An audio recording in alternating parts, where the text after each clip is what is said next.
사사기 강의의 두 번째 시간 우리 함께 말씀 나누도록 하겠습니다. 이 사사기는 조금 특이한 구조를 가지고 있습니다.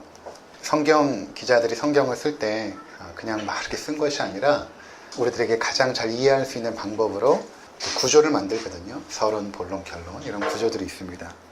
그래서 모든 성경의 내용들을 보면 다 그런 구조들이 있죠. 그것을 통해서 우리 가운데 말씀하고자 하는 것들을 효과적으로 그렇게 말씀을 합니다. 사사기는 특이하게도 서론이 두 개가 있고 맨 마지막에 결론이라기보다는 끝말이라고 할 수 있는데 두 개의 에피소드를 통해서 결말을 맺고 있습니다. 두 개의 서론과 두 개의 끝말이 있고 이 사이에 12명의 사사들의 이야기가 이제 쭉 진행이 되는 것입니다. 우리가 지난 시간에 보았던 내용도 사사기 서론 부분에 해당하고 오늘도 마찬가지입니다. 잠깐 보면 사사기 첫 번째 서론이 1장 1절부터 2장 5절까지입니다. 그렇게 여러분들이 이제 나중에 표시해 놓으면 좀 이해하기가 쉬울 것 같아요. 그리고 2장 6절에 여러분들이 한번 보시면 전에 여호수아가 백성을 보내매 이스라엘 자손이 각기 그들의 기업으로 가서 땅을 차지하였고 이렇게 말하죠.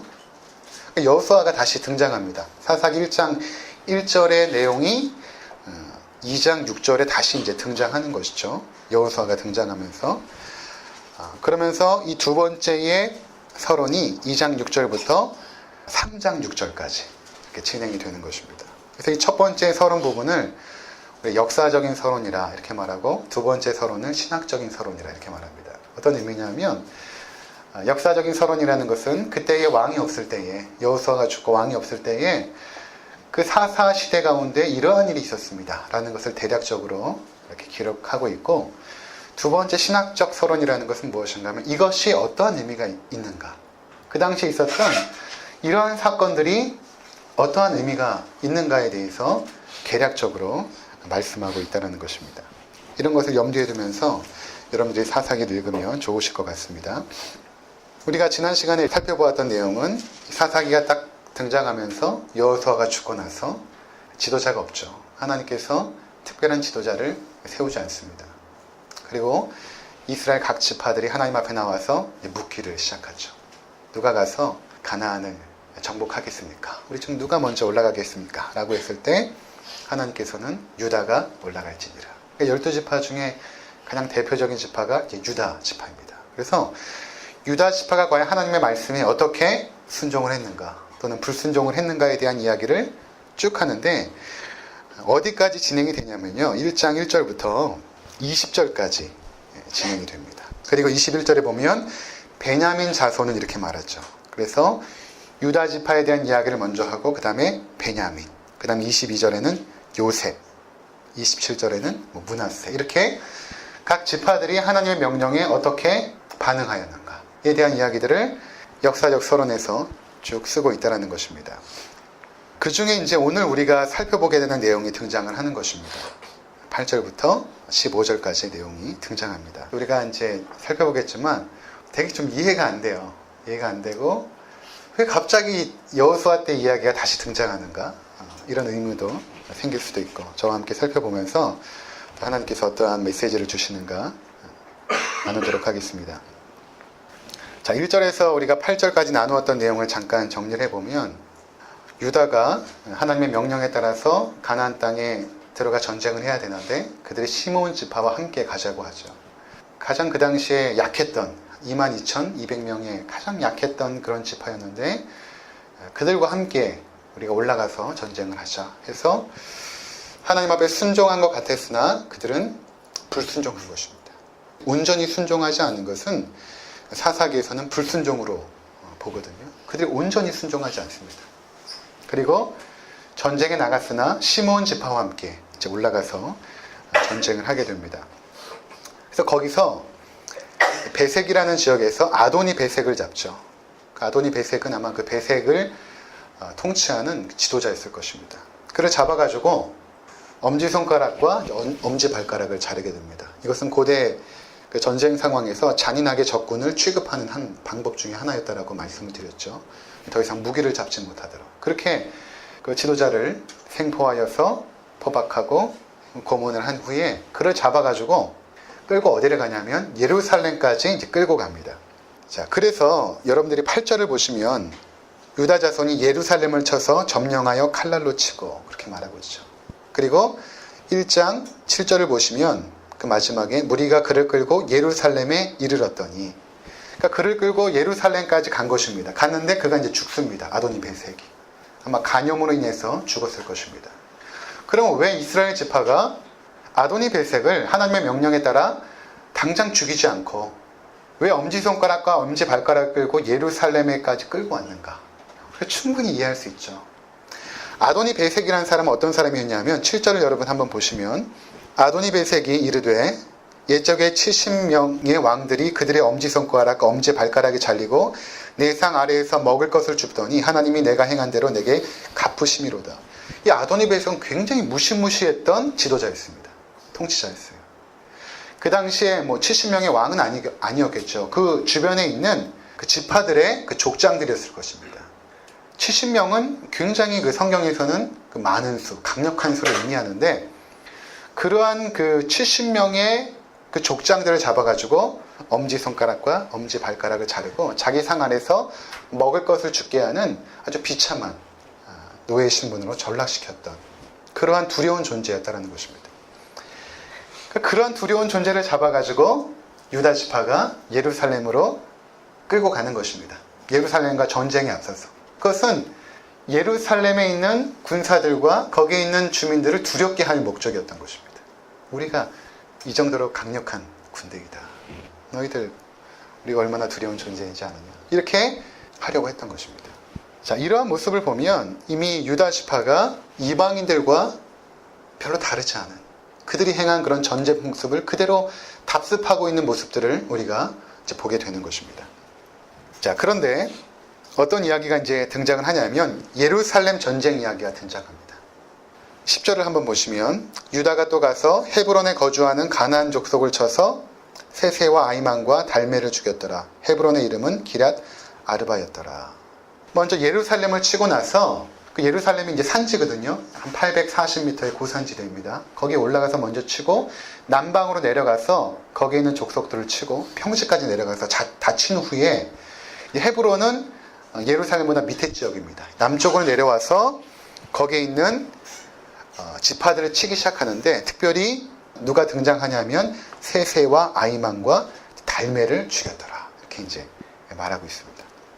이 세 사람의 이름을 우리가 조금 주목해 봐야 되는데 이 세 사람 이름이 어디 등장하냐면 여러분 민수기 13장을 잠깐 보도록 하겠습니다. 성경을 조금 찾아보겠는데요. 좀 번거롭더라도 잘 따라와 주시면 감사하겠습니다. 민수기 13장 22절을 한번 보시기 바랍니다. 또 네겝으로 올라가서 헤브론에 이르렀으니 헤브론은 애굽 소함보다 7년 전에 세운 곳이라 그곳에 아낙 자손 아이만과 세세와 달메가 있었더라. 자, 지금 어떤 장면이냐면 민수기 13장은 출애굽한 1세대예요. 출애굽한 1세대들이 가데스 바네아라는 곳에 이제 갑니다. 거기서 가나안 땅을 정탐하러 12명의 정탐꾼을 보냈죠. 그들이 이제 정탐하고 옵니다. 와서 보고를 하는데 어떤 보고를 하냐면 그 땅은 굉장히 풍성한 땅입니다. 젖과 꿀이 흐르는 풍성한 땅입니다. 그런데 거기 가보니까 어떤 자들이 있냐면 아낙 자손이 있습니다. 아낙 자손 중에 아이만과 세세와 달메가 있었습니다. 라고 지금 보고하고 있다는 것입니다. 좀 더 구체적으로 보면 27절부터 한번 보겠습니다. 모세에게 말하여 이르되 당신이 우리를 보낸 땅으로 간즉 그 땅에 젖과 꿀이 흐르는데 이것은 그 땅의 과일이니라. 그러나 그 땅 거주민은 강하고 성읍은 견고하고 심이 클 뿐 아니라 거기서 아낙 자손을 보았으며 아말렉인은 남방 땅에 거주하고 헤딘과 여부스인과 아모리인 산지에 거주하고 가나안인은 요단과 요단가에 거주하더이다. 네. 자, 더 나아가서 32절 33절 한번 보겠습니다. 32절 33절 함께 읽겠습니다. 이스라엘 자손 앞에서 그 정탐할 땅을 악평화 이루되 우리가 두루다니며 정탐한 땅은 그 거주민을 삼키는 땅이요 거기서 본 모든 백성은 신장이 장대한 자들이며 거기서 네피림 후손인 아낙 자손의 거인들을 보았나니 우리는 스스로 보기에도 메뚜기 같으니 그들이 보기에도 그와 같았을 것이니라. 자, 이제 아낙 자손이라는 것은 굉장히 체구가 거대하고 거인처럼 보였다는 것입니다. 그 중에 세세와 아이만과 달메는 그들의 지도자 격이었던 것이죠. 굉장히 강력한 군대, 그리고 굉장히 높은 성벽을 가진 그곳. 지금 유다 지파가 그곳을 점령하게 된 것입니다. 그러니까 이제 사사기로 돌아오면 굉장히 담담하게 쓰고 있죠. 그곳에 이제 헤브론 땅에 가서 세세와 아이만과 달메를 죽였더라 이렇게 말하고 있지만, 이 전쟁은 굉장히 치열한 전쟁이었고 강력한 적군에 앞서서 승리한 그런 놀라운 전투였다는 것입니다. 근데 우리가 잘 알고 있듯이 이 전쟁은 이스라엘 백성의 군사력으로나 그들의 지혜로 승리한 것이 아니라 하나님께서 이미 유다 지파에게 이 땅을 내가 너희에게 붙여놓으라 이렇게 약속하십니다. 내가 이 땅을 너희에게 주었노라 이렇게 말씀하셨죠. 이미 완료되었다라는 것입니다. 내가 이미 너희에게 주었다. 너희가 전쟁하면 그 땅이 너희 것이 될 것이다. 그러니까 하나님의 능력과 하나님의 권능으로 이스라엘 백성이 그 땅을 차지하게 된 것입니다. 그러니까 이런 것들 보면 출애굽 2세대들에게 있어서 장점 중에 하나가 전쟁에 쉽게 나갑니다. 1세대들은 어땠습니까? 두려워가지고 못 갔잖아요. 그렇죠? 민수기 조금 이따 살펴보게 될 텐데, 이 민수기 이 사건, 12정탐꾼의 이 보고 이후에 그들이 통곡하고 울면서 애굽으로 돌아가려고 합니다.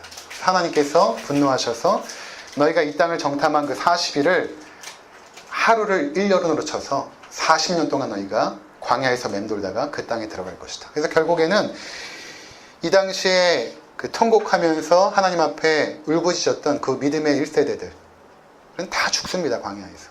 여호수아 갈렙 외에는 다 죽죠. 근데 이 믿음의 2세대들은 쉽게 결단하고 쉽게 순종하죠. 물론 그 순종이 사사기에서는 온전한 순종은 아니었지만, 그래도 지금 우리가 보는 이 장면 속에서는 쉽게 순종합니다. 결단도 쉽게 하고 전쟁에 나갑니다. 왜냐하면 그들은 이미 40년 동안의 광야 시기 동안에 하나님께서 어떻게 역사하셨는가를 체험했던 자들입니다.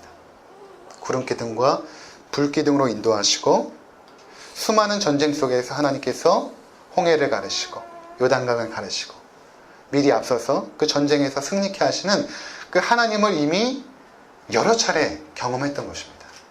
순종이 쉬워진 거예요. 그 믿음의 1세대들에게 있어서는 사실 순종이 참 어렵습니다. 그렇지 않습니까? 여러분들의 부모님 세대, 저는 이제 3세대인데, 믿음의 3세대인데, 저희 아버지 때, 할아버지 때 이렇게 보면 1대, 2대, 3대로 갈수록 순종이 참 쉬워져요. 이제 오늘 한샘자매 왔지만 기아대책에서 훈련받고 굉장히 낙후되고 어려운 지역으로 이제 파송을 받아서 1년 동안 그 민족을 섬기고 오게 되는데 쉽게 결단하고 쉽게 나가죠. 근데 믿음의 1세대들은 40일 금식 기도하고 막 작전 기도하고 그리고 순종했는데 2세대, 3세대 가면 쉽게 결단하고 쉽게 순종하거든요.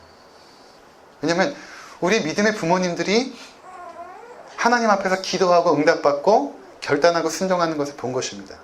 그래서 하나님께서 어떻게 역사하셨는가를 이미 보아온 것이죠. 아, 하나님께서 이렇게 역사하시는구나. 우리 어머니 어려울 때 기도하는 거 보니까 힘들 때 기도하러 가는 거구나. 이게 이제 배워진 거야. 이렇게 누가 가르쳐주지 않아도 압니다. 부모님을 볼 때는 야, 저렇게 중요한 일 앞두고 금식도 안 하고 기도도 안 하는데 근데 순종은 잘해요. 훨씬 잘합니다. 왜냐하면 그 부모님 세대로부터 보아왔던 그 믿음의 그 연륜, 그 신앙의 그 대를 우리가 무시할 수는 없습니다. 자, 그래서 믿음의 세대가 진행될수록 우리가 그 신앙을 잘 전수만 해준다면, 2대, 3대로 신앙을 잘 전수만 해준다면 잘 순종합니다. 하나님 앞에 잘 결단하고 나아갑니다. 부모 세대에서 그렇게 두려워하고 멈칫했던 일들을 자녀들은 쉽게 도전하고 해냅니다. 그리고 이러한 순종의 결과 축복도 받게 돼요. 그래서 등장하는 이야기가 사사기 1장으로 오시면 1장 11절부터 15절까지의 내용인 것입니다. 그러니까 이 내용이 참 이제 이해하기가 어려워요. 왜냐하면 그 여호수아 시대 때 있었던 이야기가 갑자기 등장하는 것입니다. 그래서 이 사건이 지금 분명히 여호수아가 살아있을 때 있었던 일인데 사사기 1장 1절에서는 여호수아가 죽었다라고 말하거든요. 근데 갑자기 등장하는 거예요, 이 이야기가. 그래서 이 이야기가 이전에도 있었고 이후에도 있었던 일인가? 도대체 어떻게 된 것인가? 이해가 안 되는데 이런 이야기입니다. 여호수아 15장 13절을 한번 보도록 하겠습니다. 여호와께서 여호수아에게 명령하신 대로 여호수아가 기럇 아르바 곧 헤브론을 유다 자손 중에서 분깃으로 여분네 아들 갈렙에게 주었더니 아낙의 아버지였더라. 갈렙이 거기서 아낙의 소생 그 세 아들 곧 세세와 아이만과 달메를 쫓아내었고 거기서 올라가서 드빌 주민을 쳤는데 드빌의 본 이름은 기럇세벨이라. 갈렙이 말하기를 기럇세벨을 쳐서 점령하는 자에게는 내가 내 딸 악사를 아내에게 주리라 하였더니 갈렙의 아들 그다스의 아들인 온니엘이 그것을 점령함으로 갈렙이 자기 딸 악사를 그에게 아내로 주었더라. 악사가 출가할 때 그에게 청하여 자기 아버지에게 밭을 구하자 하고 나귀에서 내림에 갈렙이 그에게 묻되 내가 무엇을 원하느냐 하니 이르되 내게 복을 주소서 아버지께서 나를 네겝 땅으로 보내시오니 샘물도 내게 주소서 하매 갈렙이 윗샘과 아랫샘물을 그에게 주었더라. 자, 이 이야기가 지금 사사기 1장 11절에서 15절에 다시 똑같은 이야기가 등장하죠. 왜 여기 등장할까? 이 이야기가 이제 중간에 등장하다가 다시 사사기 1장 17절에 보시면 유다가 그의 형제 시므온과 함께 가서 그래서 유다와 시므온의 전쟁이 다시 시작이 됩니다. 그러니까 이게 삽입된 거예요, 이 사이에. 옛날에 있었던 일이. 이렇게 이해하시면 됩니다. 그러니까 지금 유다 자손이 시몬과 함께 전쟁에서 이제 정복하여 승리를 하게 됩니다. 물론 그들의 순종은 온전한 순종은 아니었습니다.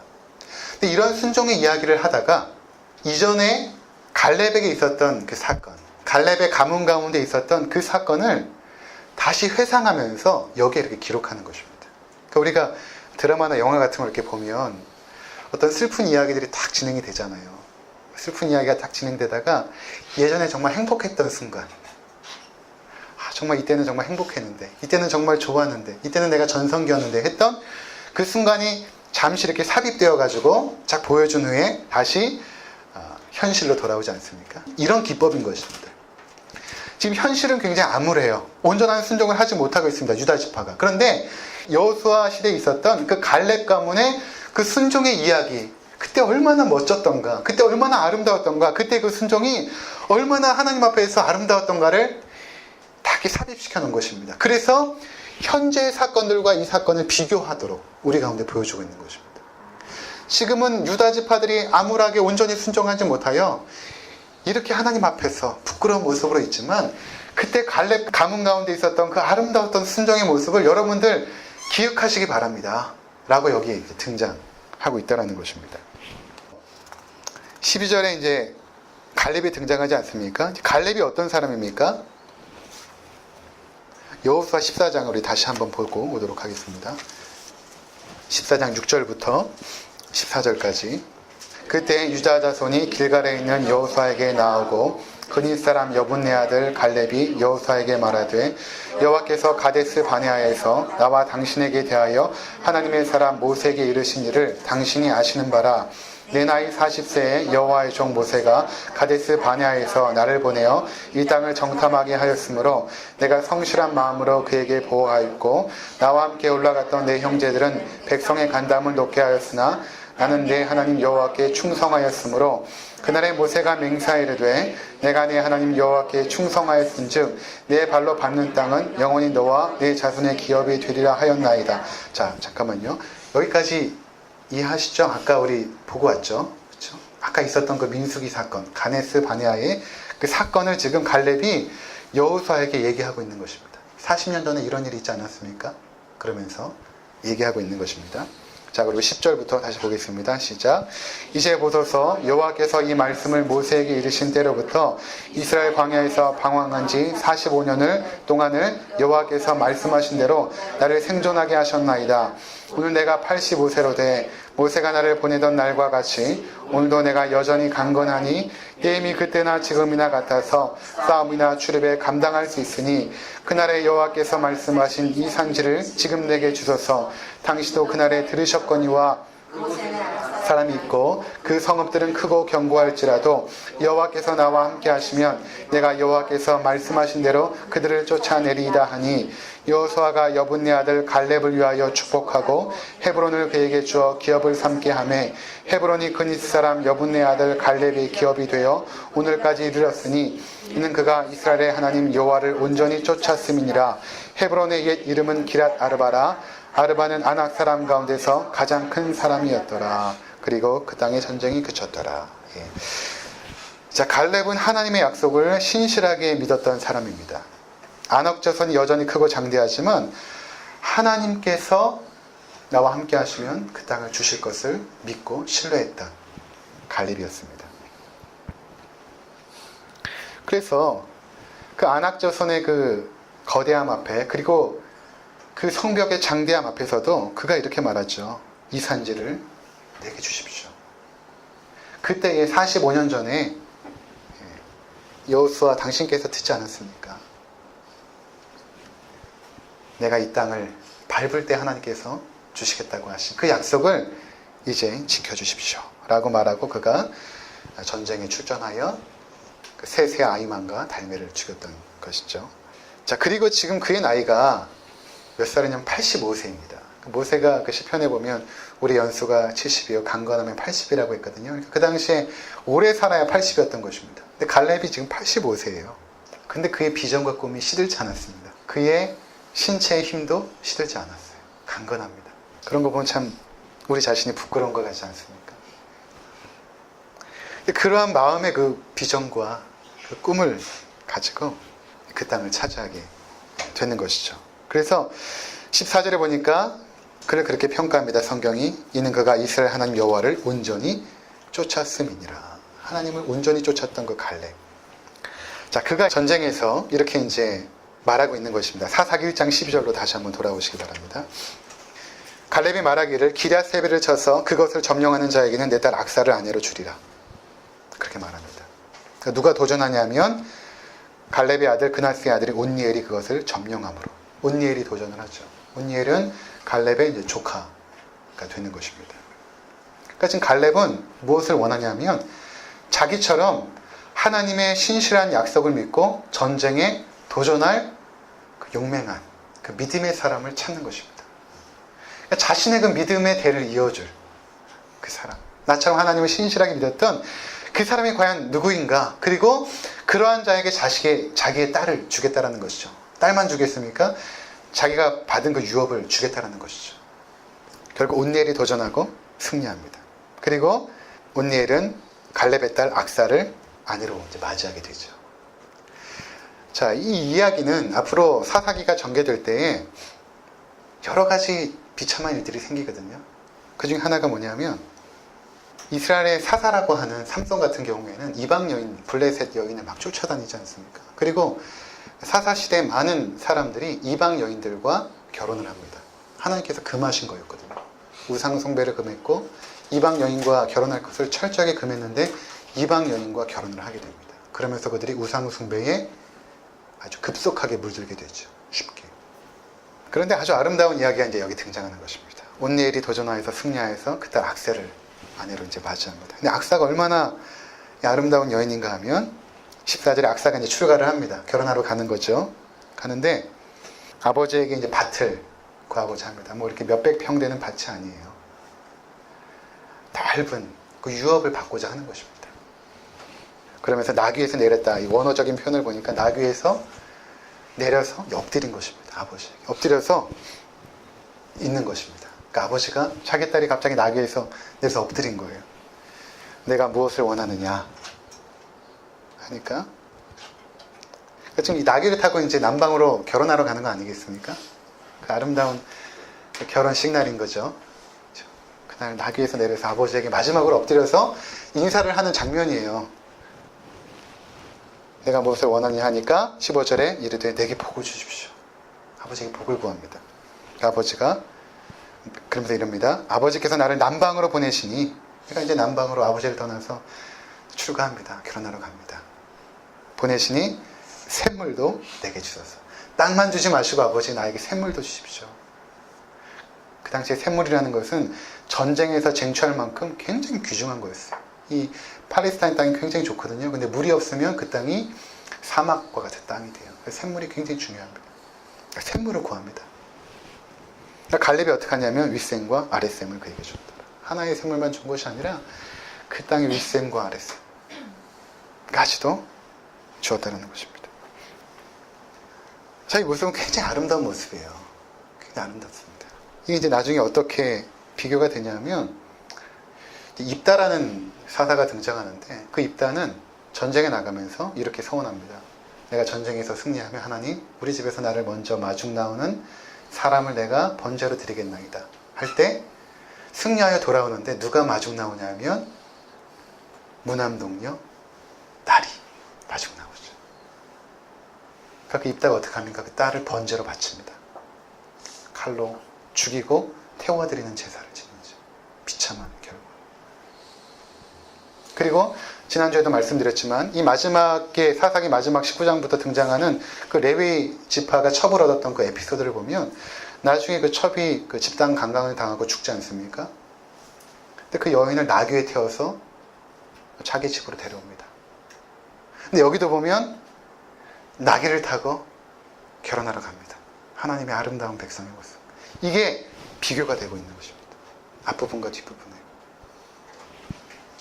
하나님 없이 내가 내 속에 있는 옳은 대로 살았던 삶의 모습과 그때의 믿음으로 땅을 정복하고 믿음으로 쟁취했던 사람들의 모습을 이렇게 비교하고 있는 것입니다. 그러면서 회상하는 거예요. 사사기 저자가. 이렇게 아름다운 모습이 있을 수 있는데 우리가 가나안 땅에서 이렇게 살 수 있는데 그렇게 살지 못했다는 것입니다. 저도 이제 어제 이 본문을 좀 묵상하면서 감동이 되었어요. 이상하게도 아버지와 딸이 등장해 감동이 돼요. 그렇지 않습니까? 아버지와 딸은 뭔가 좀 다른 것 같아요. 아버지하고 아들보다는 아버지 딸, 어머니하고 아들 이렇게 뭔가 이렇게 연결되지 않습니까? 아버지와 딸이 등장하면서 참 애잔한 장면을 보여주지 않습니까? 출가하면서 아버지가 마지막 딸을 보내면서 마음껏 축복하는, 자신이 가지고 있는 그 모든 축복을 마음껏 주는. 그러니까 우리 형제님들이 결혼할 때 악사바 같은 자매를 신부감으로 얻어야 됩니다. 믿음의 가문에서 잘 자라서 얼마나 귀한 가문입니까? 그렇게 순종하는 딸, 아버지에게 복을 구할 줄도 알고. 근데 이 정도의 악사 정도의 자매를 얻으려면 온니엘 정도의 믿음이 돼야 된다는 것입니다. 온니엘 정도의 믿음이 돼야 악사 같은 자매를 얻을 수 있는 거예요. 자, 사사기는 이러한 이야기를 회상하면서 우리를 하여금 이러한 삶으로 초대하고 있는 것입니다. 너희가 가나안 땅에 들어가서 온전히 순종하지 못한 유다 지파처럼 살지 말고 갈렙의 가문처럼 그렇게 살아라 라는 것입니다. 사랑하는 성도 여러분, 우리는 유다 지파가 보여준 이러한 모습과 갈렙 가문이 보여준 모습을 함께 이제 비교하여서 살펴보았습니다. 여러분들은 이 세상의 어둡고 두려운 현실 속에서 세상의 가치와 삶의 방식에 타협하는 길에 서 있습니까? 유다 지파처럼 그런 길에 서 있습니까? 아니면 갈렙 가문처럼 두려워하는 현실 앞에서도 하나님을 온전히 신뢰하면서 이 산지를 내게 주소서 요청하며 당당하게 나갔던 갈렙의 가문처럼 그렇게 여러분들이 살아가고 있습니까? 또 우리가 해야 될 중요한 사명은 온니엘과 악사 같은 자녀들을 키워내는 것입니다. 이 믿음이 전수가 되어져야 돼요.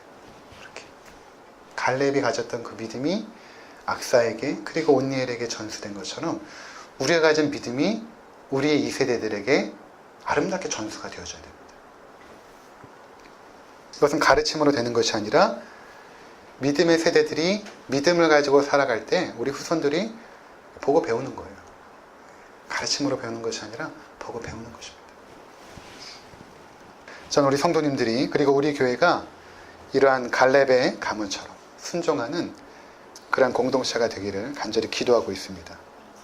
지금 나의 모습을 돌아보시고 새해인의 하나님 앞에서 우리가 어떠한 모습으로 살 것인가를 마음으로 각오하시고 결단하시고 새롭게 하시는 우리 모두가 되시기를 주님의 이름으로 축원을 드립니다.